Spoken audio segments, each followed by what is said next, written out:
So that's when, to me, it seemed overnight where I couldn't breathe. I'd wake up and I feel like my lungs were being so compressed. I couldn't show up online to do videos or talk or anything because I had no energy. Felt completely winded. Mind you, being off grid for the first time 2 years in, there's so much mental and emotional issues that come up because when you're isolated from humans, naturally, everything's going to come up. Like you didn't even know you had things to deal with, or there's so many things that have to happen to get to a place where you're functional every day off grid, the same amount of function that you were in the city. Like to be high functioning and to get up and to do work on the computer, to transition to go to work outside, like that takes years of development to get that flow, to be able to switch so effortlessly. And so I was just doing so much and trying to do so much. And at the time I met Bonnie, I think most of my time was spent, like I would listen to my body when I couldn't breathe. But a lot of it was just spent watching movies, decompressing, because I didn't have the energy to do work. And I chalked it up to mental and emotional stress, just from being out here and because of the living conditions. So, but then like spring came and it's like, well, I still didn't feel that way. I still felt like I would call it. Hey everyone, welcome. This is an extra special episode for you. Caitlin and I had worked together for 6 months this past year, from January to June. And right about halfway, she started saying she really needed and felt this urge to get her story out. And we finally sat down, we were having a conversation and decided we're going to hit record and we're just going to go with it. During her journey from unhealthy to healthy, she wanted to have information like this out there, things that other people aren't really talking about. So this episode, you get to hear directly from a client that I've recently worked with in a very unique situation, all about her experiences from before she even met me till now and what life looks like today, and the steps and the strategies, the tips and the tricks that she used to reach the point that she is here today. And the most important thing that we're going to talk about is how she directly went from here to here. It is an amazing story. It is a phenomenal transformation. And especially if you're a homesteader or someone who is new to homesteading, or like me, you're attempting to garden in your backyard, but you may or may not be very good at it. I'm getting better. We all have hope. This is the story for you. So I invite you to keep listening, and let's get to it, shall we? So let me introduce Caitlin. And one of the things I'm going to ask, because you are also an entrepreneur. So I just kind of want to have you take just a minute and tell everybody what you do, and then maybe describe what led you to reaching out, because I know we met on LinkedIn and we chatted for quite a long time before we even got on a call. But at the time I didn't know social media very well. So the fact that you found me is kind of a miracle. So would you mind chatting about a little bit about what you do, and then explain how you found me and why, like what triggered us chatting? Sure. So hi, everyone. I'm so glad to be here. So, yes, I met Bonnie on LinkedIn, as she said, and really I was drawn first and foremost to her personality, and like in the content that I was reading at the time was geared towards holistic medicine, but more so I found things that she was saying matched what I was already studying in Chinese medicine books.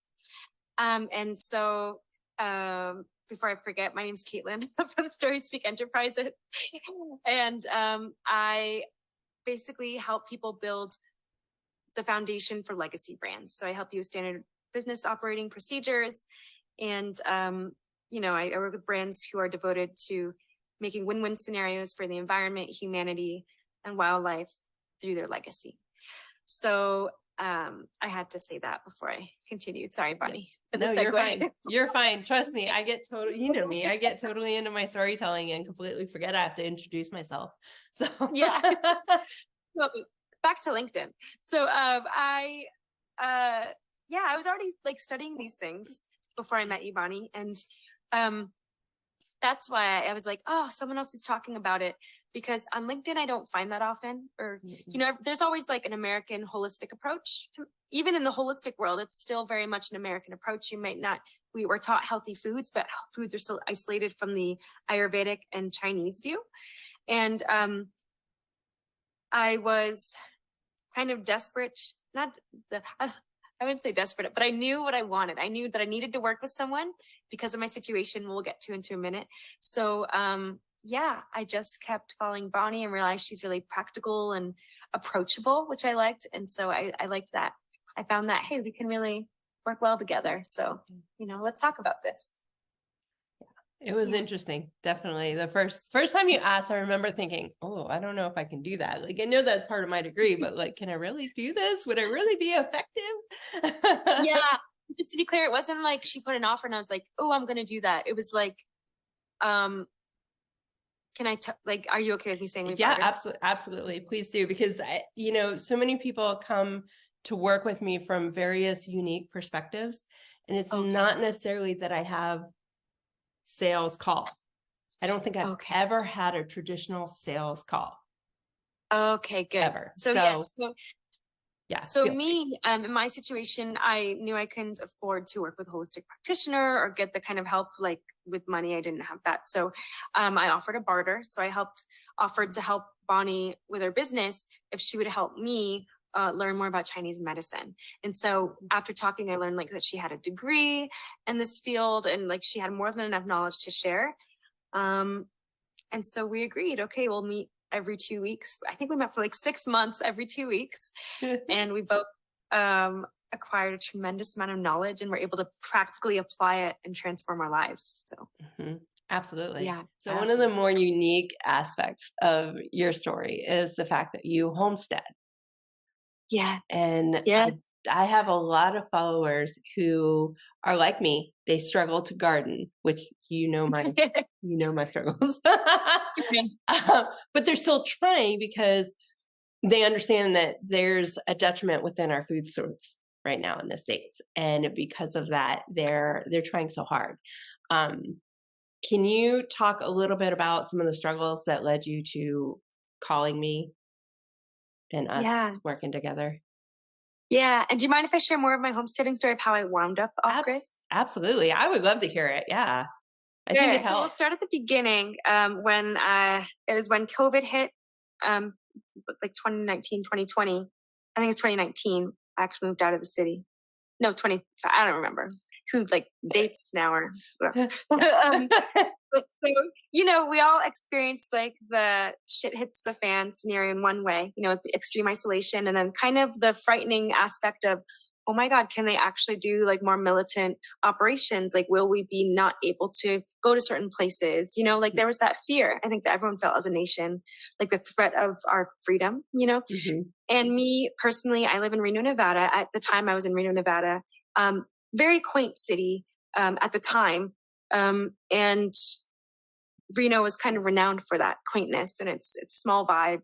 And it felt very safe, And then when COVID happened, things changed as we were one of the city that riots occurred in.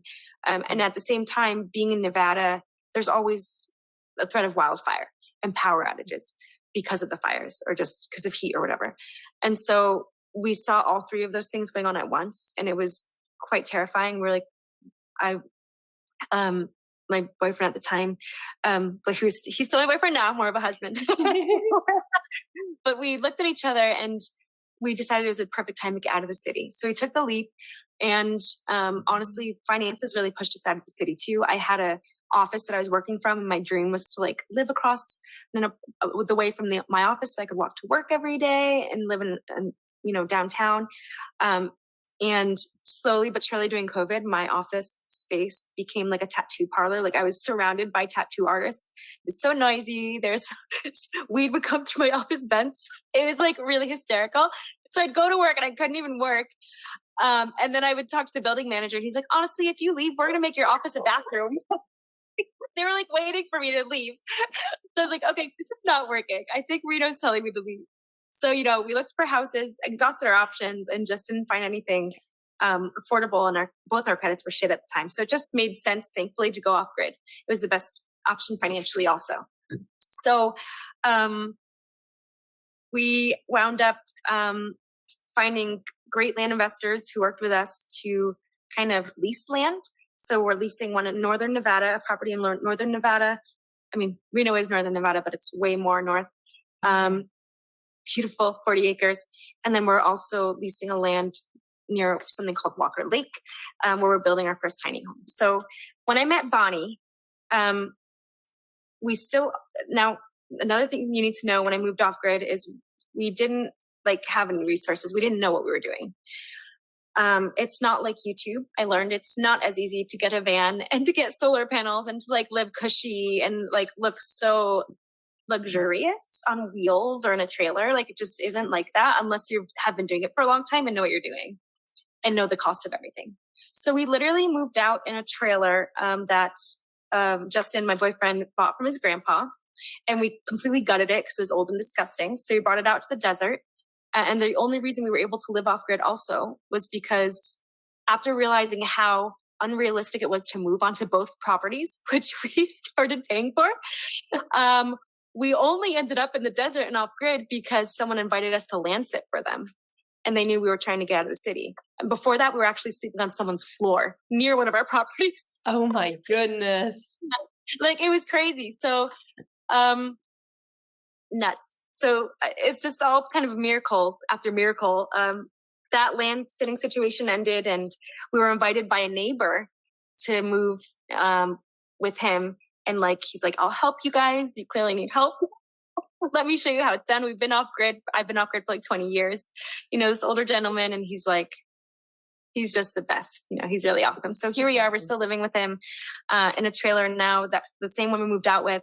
But now we're slowly but surely, after the fourth time trying to renovate it, understanding what order things are supposed to be done in, and how you do it properly. So, yeah. So when I called Bonnie, living in this trailer, even though you're inside, you're still very exposed to the elements, and especially we kind of had insulation at the time, but not really. And we also, when the winters come, we keep ourselves warm with fire, and the food we eat. And then because we're in the desert, it's very extreme temperatures. It's not just your average winter or your average summer, fall, spring. And I wasn't prepared for that. Living in the city, it feels so different when you're in a house and you're isolated from the drastic environmental changes. Yeah. When you live in a trailer and you're so close to the elements, you feel everything. Your bones feel everything. There's no escape from it. No matter how many layers you have or even how good your fire is, it's it kind of, the elements sit with you in a whole new way where you really feel the embodiment of them. So I was not prepared for that. And so what happened was I didn't change my diet. I felt I always ate healthy enough, but then moving out here is a whole new level because I didn't think to change anything about the way from leaving the city. But then also it's a food desert out here. So you have the Dollar General and you have Family Dollar, literally, in convenience stores and gas stations. That's it. So, but for the first 9 months after moving to this neighbor's house, we didn't have a car. So our options were very limited. We'd go to the food pantry, wherever we could buy bikes and get food. And it was always sandwiches. We lived on sandwiches for about a year. So, deli meats, chips, and in the summer that was too. So over the first couple of years, I didn't feel the effects on my health. I felt like I was healthy enough. Also, we drank a lot when we first started coming out here, just because that's what everyone does. And we're just making friends and neighbors. So you're always drinking beer while you're working in the hot sun, And so I didn't really know. I think I was living this lifestyle for about 2 years, operating the same. If I was hot in the summer, don't drink water, drink a beer. I drink some water. I didn't feel dehydrated because I can get up every day. I didn't have issues breathing. It felt fine. And in the winter, I think we drank as much alcohol. I recall drinking wine because wine kept me warm at night. So I'd mix wine with hot cocoa, drink it at night. I ate a lot of soups, stews, a lot of meat in the winter, but really no meat in the summer. So 2 years in is when I really started feeling the effects. And that's when I met Bonnie. I think Bonnie really saw me at my worst in this I believe when it was winter turning to spring of 2023. So that's when, to me, it seemed overnight where I couldn't breathe. I'd wake up and I feel like my lungs were being so compressed. I couldn't show up online to do videos or talk or anything because I had no energy. Felt completely winded. Mind you, being off grid for the first time 2 years in, there's so much mental and emotional issues that come up because when you're isolated from humans, naturally everything's going to come up. Like you didn't even know you had things to deal with, or there's so many things that have to happen to get to a place where you're functional every day off grid, the same amount of function that you were in the city. Like to be high functioning and to get up and to do work on the computer, to transition to go to work outside, like that takes years of development to get that flow, to be able to switch so effortlessly. And so I was just doing so much and trying to do so much. And at the time I met Bonnie, I think most of my time was spent, like I would listen to my body when I couldn't breathe. But a lot of it was just spent watching movies, decompressing, because I didn't have the energy to do work. And I chalked it up to mental and emotional stress, just from being out here and because of the living conditions. So, but then like spring came and it's like, well, I still didn't feel that way. I still felt like I would call it depression, and so I think I met Bonnie in January of 2023, or that's when we started working together. At least we talked before that, and then kind of went through June 2023. So we'll get more into how that occurred, but I hope that gives a lot of context. I think it does. It's a very unique story, but at the same time, there's so many people that I've worked with over the years that have come to me getting to that point. And 2 years it's kind of a marker because I don't know if you know this. I don't know if anybody knows this, but keto was actually created as a diet for people with epilepsy. Wow. It's a 2-year time span. And originally you didn't have any micronutrients whatsoever. It was protein, it was fats, and that was it.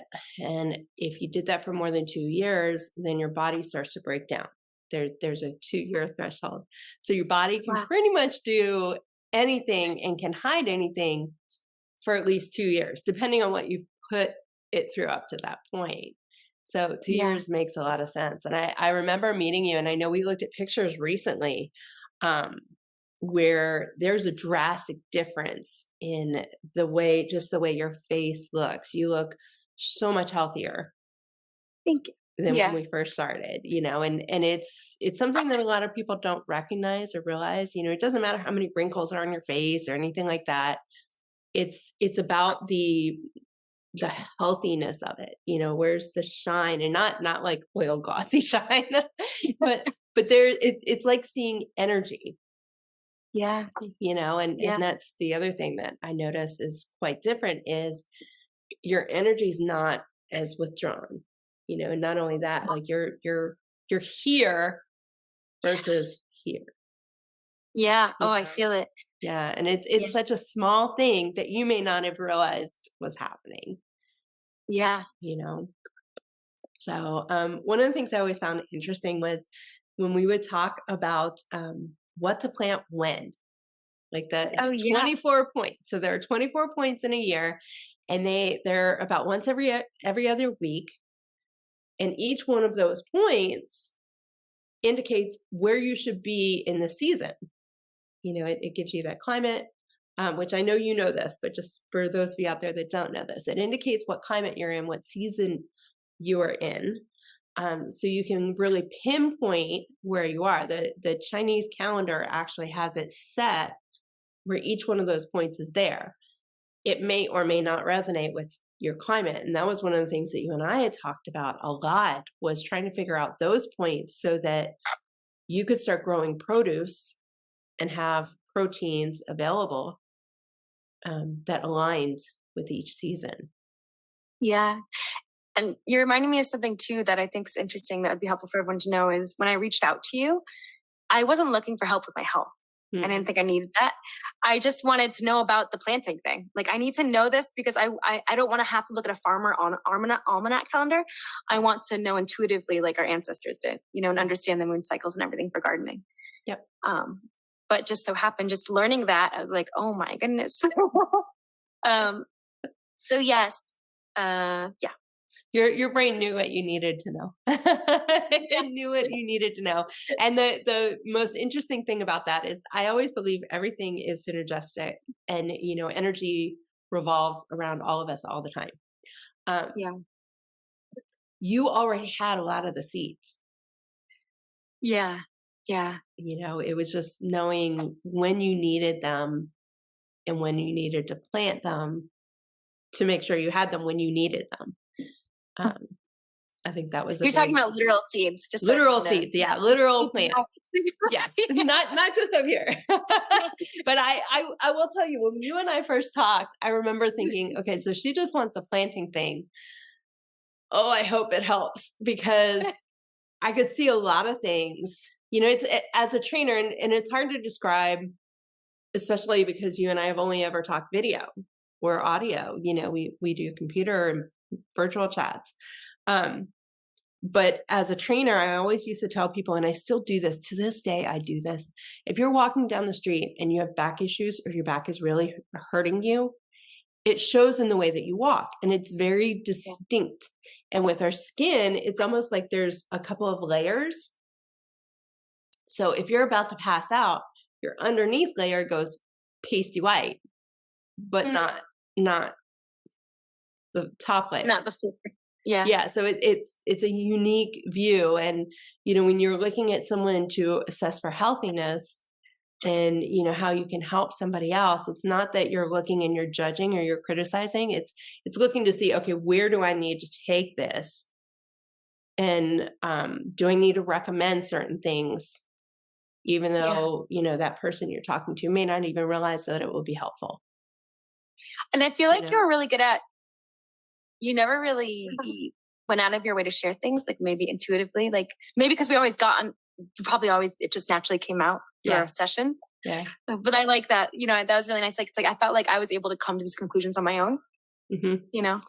Yeah. And a lot of times that's how it happens. I can't even explain it over the years. The clients I had, even before I got my degree, before I even understood what I needed to know, I would have clients with the most random issues, and I had no idea what to help them with or how I could help them. But I would ask a question, because I would just, something that they said triggered a question, and I would ask, and then inevitably it would lead to an answer.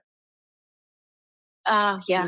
Maybe not right away, but it would always send them down a rabbit hole. Yeah. And that's the difference. That's how you can embody the answer. You're not it's not just knowledge and then you're trying to embody it after. It's like, it has to hit the body first. Right. So I like that. Yeah. And that really is a true key to reaching that healthy lifestyle where you're just practicing every single day, is you've got to hit a point where your brain just does it automatically, because your body says, yes, this is what we need to do. Why aren't you listening to me? And I want to share, Bonnie, too. Tell me if you want to take this in a different direction, or if I'm like veering off. But I think it's helpful for everyone to know, especially if you're a farmer and homestead, you'll love this.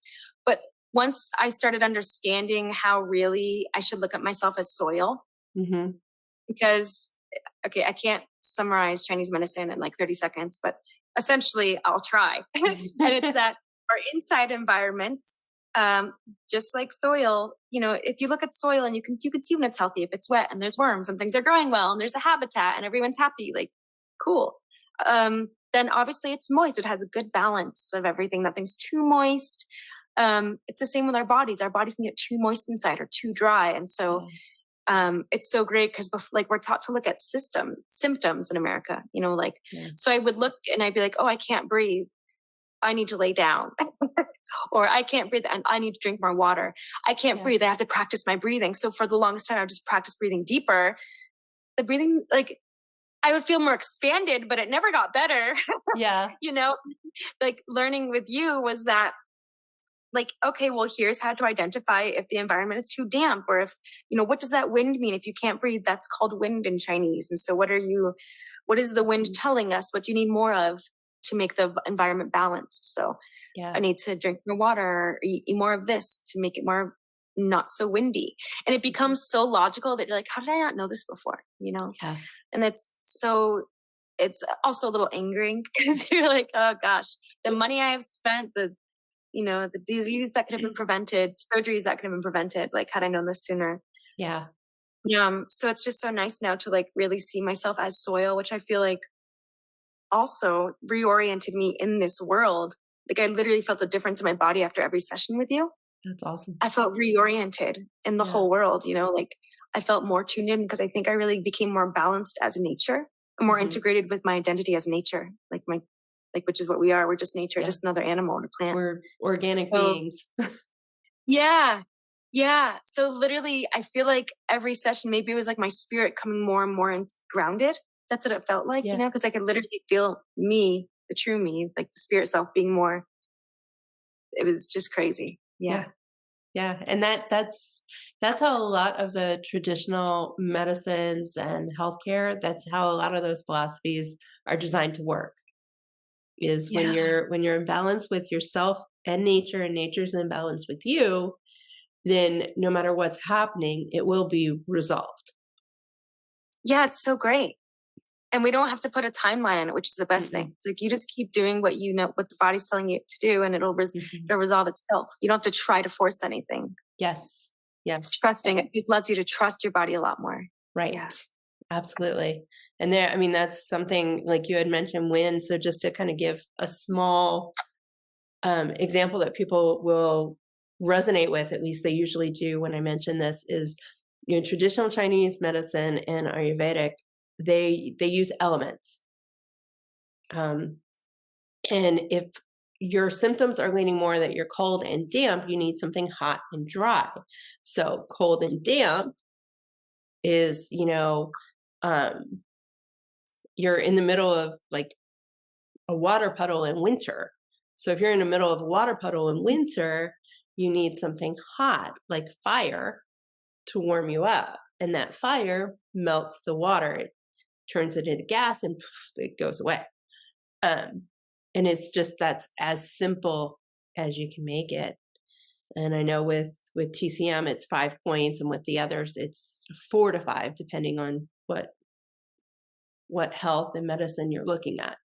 And it's an area that this country lost when everybody migrated here. Yeah. There's a lot of people that came, the China workers or the workers from China who came over to work on our railroads.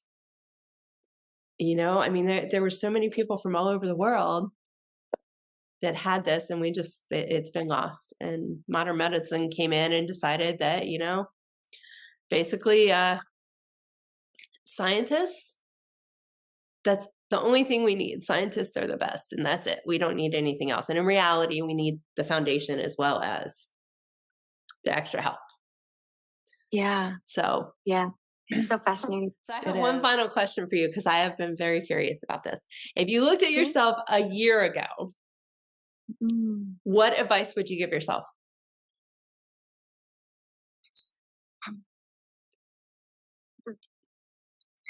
To stop thinking about it and like to not respond with the mind. Don't respond to my body with the mind. Like trust the instinct that my body is telling me. Don't read articles. Don't go in for advice. Like first listen to my body and say, what is my body telling me? Yeah, that's what I would say. I love it. Like, there's so much I want to touch on too of like what I saw in a difference and when we worked together. Can I go into that? Absolutely. Absolutely. So, yeah, I mentioned about, the windiness and what was diagnosed as depression, what I had self-diagnosed as like quote unquote depression, and just a byproduct of mental and emotional stress and exhaustion, and just when I say when I was in that place, like I could not function at all. And so you really helped me just like be able to live life again. And of course, working in business together, like gain confidence in my skills and all that. But, oh man, like even my ability to buy healthy groceries, because, sometimes you go to the grocery store and it's like, we want to make those habits happen. And but like we never do because we're still satiating our taste buds as Americans. Like that's what we're taught. We're taught to take care of our appetite and our taste buds, but we don't really have programmed in us like an instinct of health. Mm-hmm. You know? And it took me, I think even about 2 months in, it happened pretty quickly, the change where that instinct comes in. Once you start listening to it, become strong, you know? And I just wanted to share like the practical changes that came with was when I went to the grocery store, like things no longer sounded like temptations. Like the easy route is something that I can buy that I thought was a healthy meal from the freezer section, even if it's veggies, you know, or something steamed. But it's like, I have to think about in the summer is, well, that's more sodium and that's going to dry me out inside. How much sodium can I handle, you know? And so naturally being able to go to the store and even before I eat, being able to know what the body needs to keep myself balanced. Yeah. So there's that. But then also there's such more of a grace. Like I don't have to be so strict on myself. What's interesting now is I feel like I have more freedom in what I eat and drink because I know how to balance myself out. Yeah. You know, it's like there's more trust in the body, but also in myself. And it's like so much freedom. It's so nice. So I've become so much healthier, less bloated. And if I am bloated again, it's not a problem. I don't have to look at pills for the gut or anything because I know what I'm doing to cause it. And I'm like, sorry, body, I'm sorry I did this to you. Okay, I'll be good the next whatever, however many weeks or whatever. Like we'll try something new. And it's like now I'm more of a partner with my body. And it's such a healthy relationship with the body, you know? And so there's no like eating, like there's no guilt after food or fear of what something's going to do. Like there's no panic. It's just all knowledge and all trust and all, you know, chill. And there's such an impact to me that Justin got on board too. Like, you know, when I realized the power of this, it's like, we have to start doing this as a household. Now, also my animals have benefited from it because one of my dogs, we have 5 dogs. We've always had chickens and a rooster, which are now gone. They're now gone because they were eaten. But when we had them, the rooster's leg was, sorry, I'll get into the dog after, but I'll share this. The rooster, the chickens were not laying for a while. I don't know if any other farmers have run into this, but that whole thing with pellets being given certain food that is making chickens infertile. I don't know if it's infertile or just not laying. So it says it has the proper ingredients, the proper protein percentage to make them lay, but then they just stop laying altogether when they're fed pellets. So after this started coming out, we vowed to not use pellets anymore. And also before I started working with you, Bonnie, I vowed to not give my dog dry dog food, just knowing it was bad. I didn't understand why the dryness was always bad for them, but we just knew it wasn't the best. So this is all before I started working. So starting with the rooster, we had gotten him, he somehow broke a leg when we had him. And again, this could have been indicative that he wasn't being fed well to break a leg so easily. But so at that time, we had already stopped feeding all our chickens pellets and we had gotten all our animals on board to eat what we eat. So we're all eating the same food. We're all eating human grade food. And it's more affordable, by the way, because to us, even for the dogs, actually, here's a tip you may not know, but go to your feed store, buy organic barley for the animals. You can eat that as humans too, just rinse it. The only thing that makes the animal grade is that it's not as rinsed. So we'll buy big bags of that and we can eat that. The dogs can eat that. So just get your grains from the feed stores, make sure it's organic, and animal grade is only not rinsed. That's the only difference. That's interesting. I didn't know that. Yeah. Yeah. I'm sure people have other things to say, but like in this economy, it's been really, really helpful for us. Yeah. And you know, when you're struggling and you need to make food and you need it to be sustainable and to last. Yeah. Oh yeah. We started it with like some black oil sunflower seeds, super healthy for us. We use it to make oil. And that's how we found more about this animal grade, because we realized it's so dirty, the oil, but it's fine. It's not going to harm us. It's just dirty. But this brand, I forget the brand we use, but the particular brand is known for not using pesticides. If any, it's supposed to be very little and not harmful, like they've done their research. So they're most ethical. And so we liked that. And so we'd feed the dogs the sunflower seeds, the birds the sunflower seeds, and then we'd have the oil for ourselves. So like that saves so much money, you know, because everyone's eating the same thing. Yeah. And talk about food security, because then you can regrow the sunflower seeds too. So that's just what we do. We start with large bags that go far, but then the idea is save a portion that you can plant to harvest yourself. So, okay, but I digress. I'm veering from the rooster. The rooster had a broken leg. And so at this point, like I said, everyone was getting human grade food. So because it's cold in the desert, your animals will tell you too, by the way. Like I noticed once I started working with Bonnie that I was like, oh my gosh, the chickens are showing me what to eat. Because now I could see what they're eating and not just like, oh, the chicken's like this, the chicken's like that. And like, that's how humans talk about food. Like it's a preference, you know? Yeah. But then when I was able to realize I was on the animal level and started listening to instinct, I noticed, well, let's see what time of day they're liking these foods. Like they only want lettuce in the heat of the day. And they only want rice and grains in the cold morning and the cold night. So I was like, okay, chickens, thank you for showing me. So they really, your animals will teach you. Like, if, you know, after, if you don't want to work with Bonnie, let your animals teach you. But work with Bonnie. It's a lot easier. Listen to the animals, then you'll want to work with Bonnie more, I promise. Sorry, Bonnie. No, you're fine. You're fine. I love it. I love it. You know, some people don't trust practitioners, you know, I get it. I know. But you know what? All I care about is that people are helping themselves and they're understanding how easy health is. Because like in this society and in this world, I will always have a job. I hope that that's not the case, but I will always have a job. Yeah. So. Yeah. Okay. I love it. I come on your podcast. I'm like, unplug you. Sorry. Funny, but that's the kind of relationship we have. We don't take ourselves seriously. It's okay. We need more of like that in business. More people like us. We do. And I totally agree. Listen to your animals, because like you pop a bunny outside in the middle of the day, they're gonna eat the grass. Even if you have seeds down, they're still gonna eat the grass. They're not gonna eat that. They're not gonna eat the heavy proteins or the grains unless it's morning or it's evening. Yeah. So the rooster, I looked up,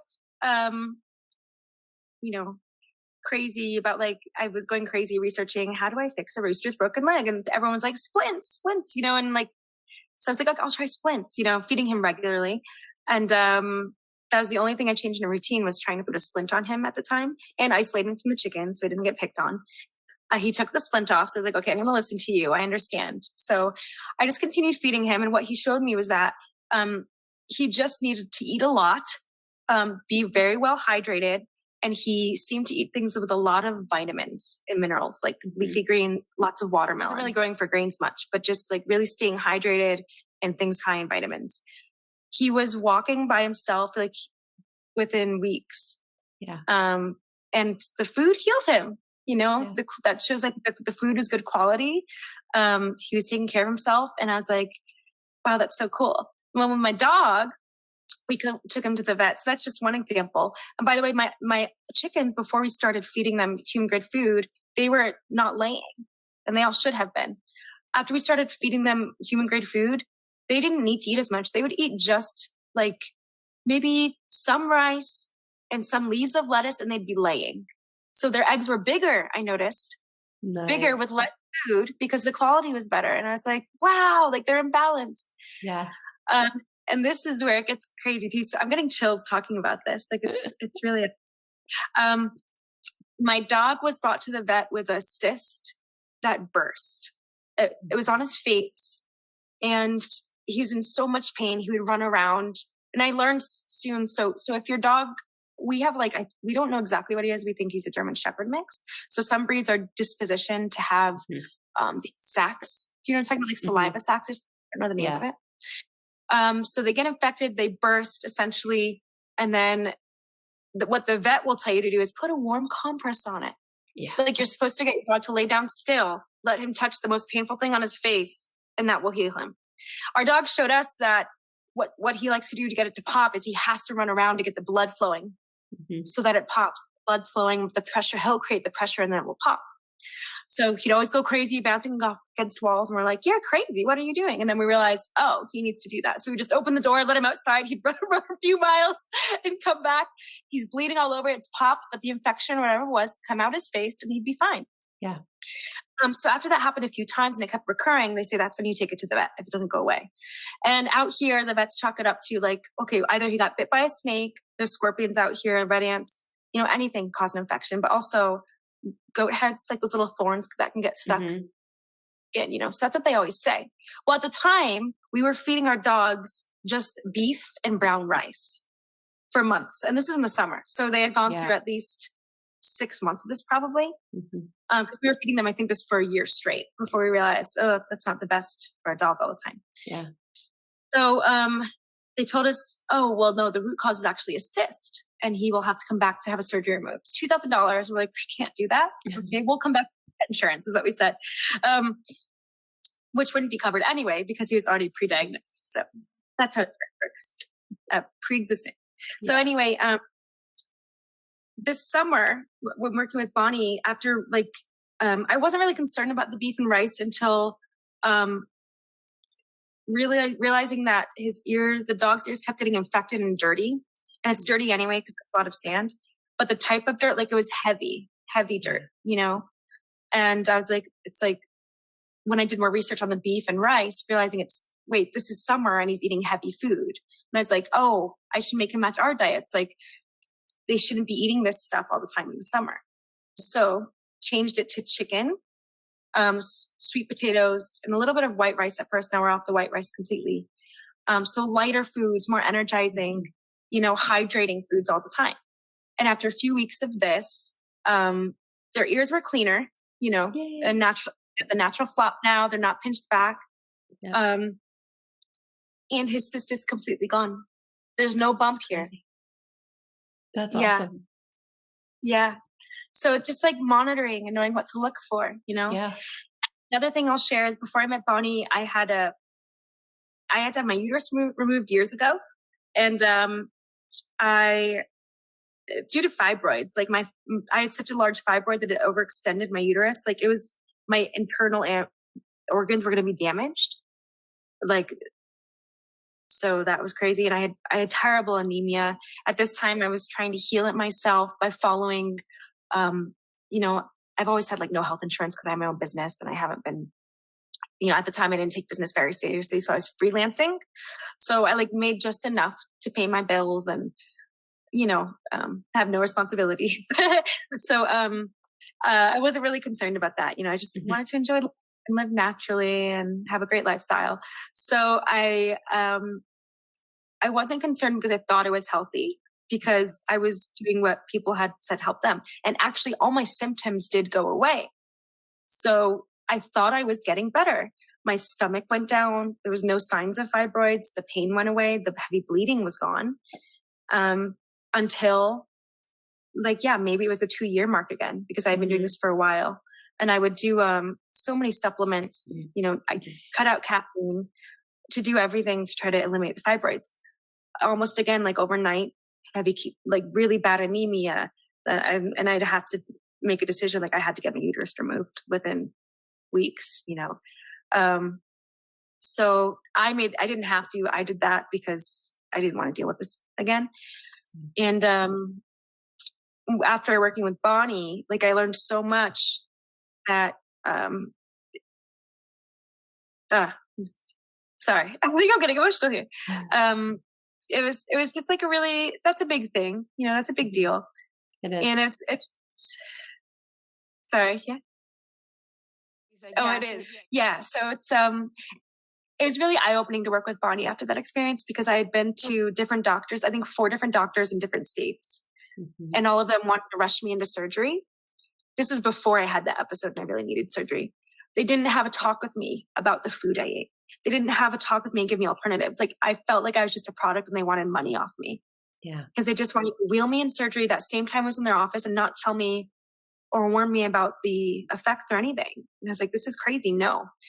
So that's why I had taken the route of self-healing, and do my best to.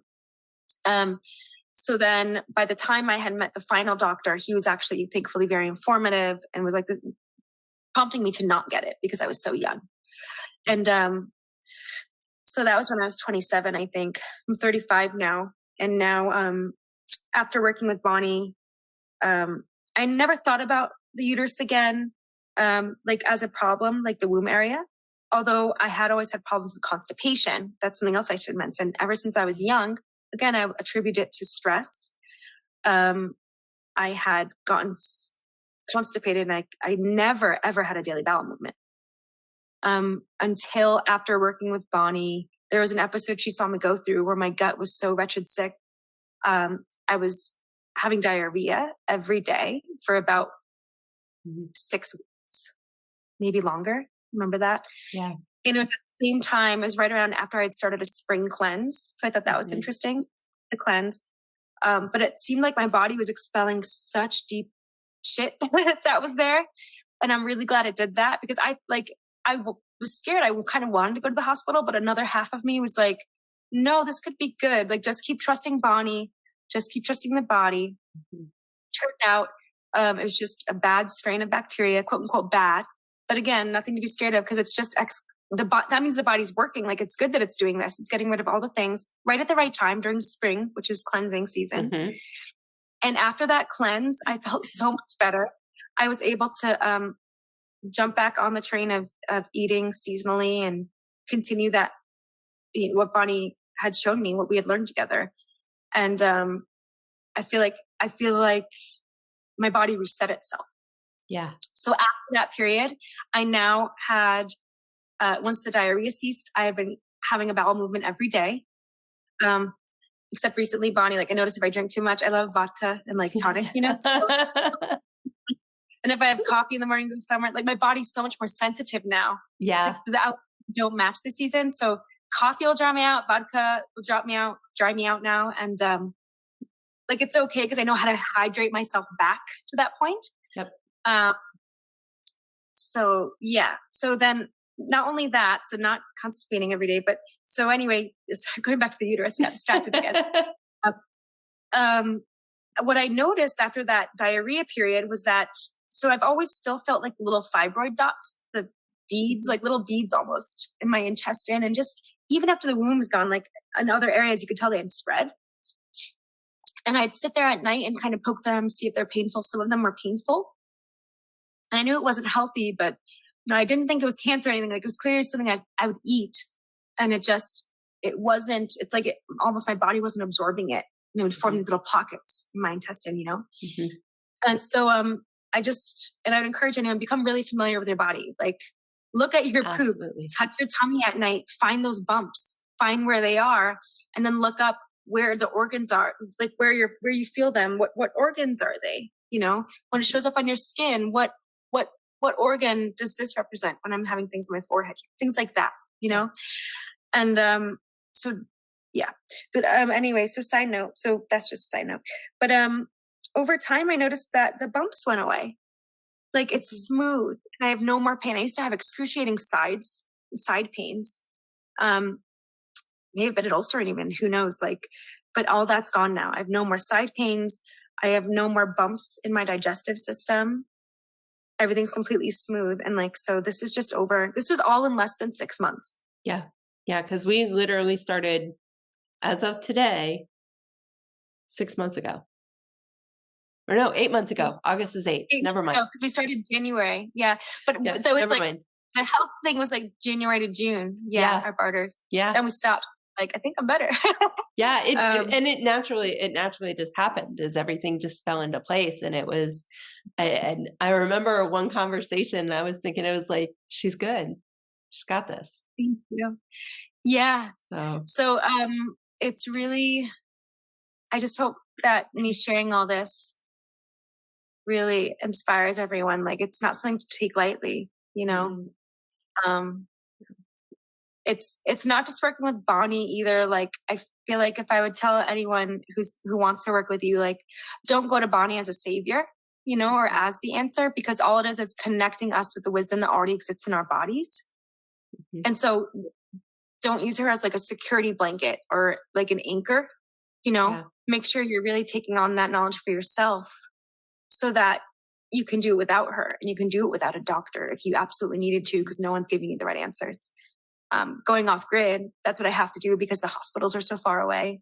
Right. And things are so accessible. I know I need to take care of myself in case I get wounded or something. Like, I had to be able to get back on my feet quick. So thank you, Bonnie. You're welcome. You make me cry. Don't do that. I'm an ugly crier. We don't want to go there. Yeah. Yeah, I think that's actually a really good message for people, is me and anybody else like me, dietitians, fitness trainers, holistic nutritionists, we're just here to deliver information. That's what we're here to support you. Yeah. while you find what works for you. Yeah. So yeah. And start on your own if you guys can't afford working with her. Like, if you feel like you can't, or, first of all, I would encourage you to talk with Bonnie, because she might have special arrangements she can make. So don't count yourself out, of working with her. And the second thing is, like, I'd encourage you to pick up resources like I did, even if you can't work with her yet, but prepare to work with her. Like, prepare to work with her. I think that would make the experience that much better. Like, I was already reading Chinese medicine books. So I was already understanding how the body works. So if you come prepared to work with her and do that research beforehand, it's going to make your transition to balance way faster and easier. Yeah. And I mean, you and I think we had talked for a good 6 months or so off and on, and you had been doing a lot of research even at the very beginning when you first reached out. Yeah. And I think it's huge. Yeah.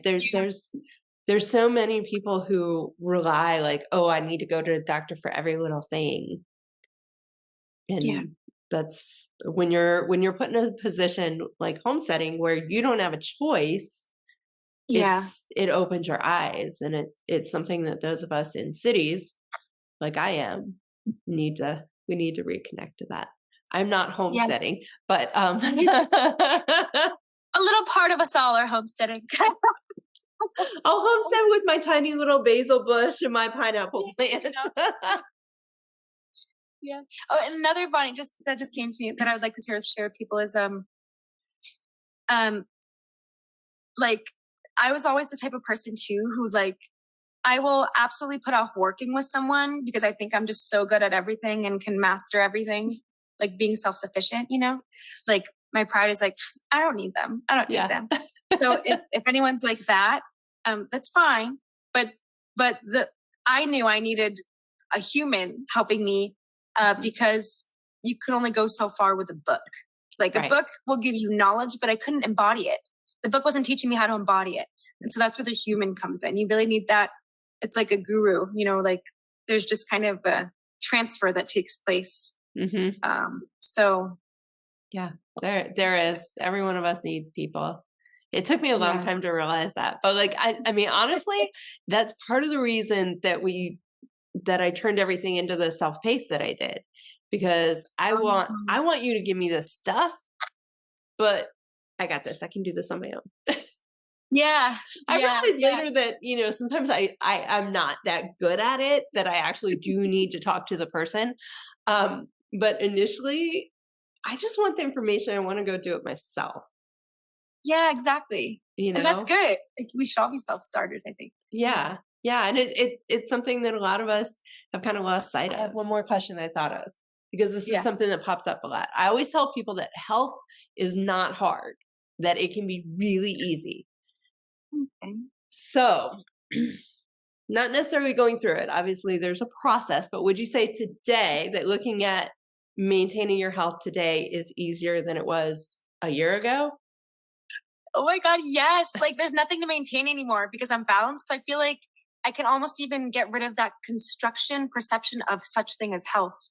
That's like way out there, I know, but like, you get a little psychedelic with me. Like, I just am being, and I'm balanced. So I don't even need to focus on health anymore because I know the health is like embodied, and does that make sense? It's not something I'm trying to attain or be anymore. Yes. Yeah. So it's like, I'm not concerned about managing it. I'm not concerned about being healthy. I'm just living life under, like, following my instincts now. Like an animal. Don't even have to think about it. Yes. Yeah. Yes. Everything becomes innate processes. All you have to do is tell your subconscious what it needs. And if you're delivering to your brain and your body what it naturally is craving, then yeah, that's how it works. Yeah. But Just they like hear it all the time from me. What'd you say? They hear that message all the time from me. So it's good to hear from someone who's been through it that like this So is true, real. man. Like, yeah, I mean, I'm all about being the wild, like living like the wild. So it's just like, I feel like, yeah, the body will lead me. And that's always been my goal. Is like, how can I be like an animal? Like they're so instinctive with the weather and everything, and they know what's coming and they foresee things. And I feel like I'm there. My body feels it now. You know, my body feels the storms. My body feels what I need. Your body will feel the storms in your body brewing. You just have to trust it. Yep. Like maybe you don't have anxiety. Maybe your body's brewing something that's trying to tell you something. Maybe you're not depressed. Maybe your body's brewing something. So it's changing that mindset and like letting yourself be an animal. Yeah. Yeah. It really, truly is. That's a great way to explain it. Thanks. I could talk about this for hours. I love it. So I know. much. Like, it's so fun. It's like freeing, you know, like Mhm. that we are that, you know? Yeah. And you know, that's such a great way to put it. It is freeing to just live life. Yes. I don't have to You think know? about it. No. Yeah. No. Sometimes I have to prepare myself. Like I feel like, and this is what Bonnie and we're extending this. This might be a longer podcast, but I hope you guys don't mind. The one thing that Chinese medicine taught me and working with Bonnie is everything's about preparation. Like life is preparation. Yeah. And so in America, we're kind of on the back end of that. It's like we're more in reaction mode. We're not in preparation mode. But if we can make everything preparation, that's all we're doing now. And then it's like, but you're not even trying to prepare it because you don't have to think about it anymore because it's already embodied. So you're just being it. You're being preparation. You're so in tune, you know, that there's always more than one thing happening. And now our body's in tune with that. Yeah. It's really nice. Yeah. I love it. So before we sign off for this episode, do you have anything else that you would like to share with everybody? I just think I would like to sign off with a final encouragement. Like, I know it can feel really scary, and you have to be very vulnerable when talking about your health. But if you feel scared, if there's any like those kinds of feelings holding you back from working with Bonnie, or like making that animal instinct step, just to kind of allow those feelings to exist, but don't let it hold you back from anything. Don't let it determine a decision, because you also don't know the possibilities unless you talk with Bonnie and reach out. So yeah, I just want everyone to be happy and healthy and wild. So I get it. So I hope that helps anyone, and thanks for watching and for being open. That's my sign off. Thank you. I appreciate you being here, and I appreciate you sharing your story with everybody. I know it's not easy for people that I work with to share stories. You know, it's very private, it's very personal. So I appreciate you being here. And to everybody else, we are going to continue our whole month of self-care, and we're going to extend it into a little bit of stress management. So I will see you all next week. Caitlin, thank you so much again. Thank you, Bonnie. This is fun. Cheers.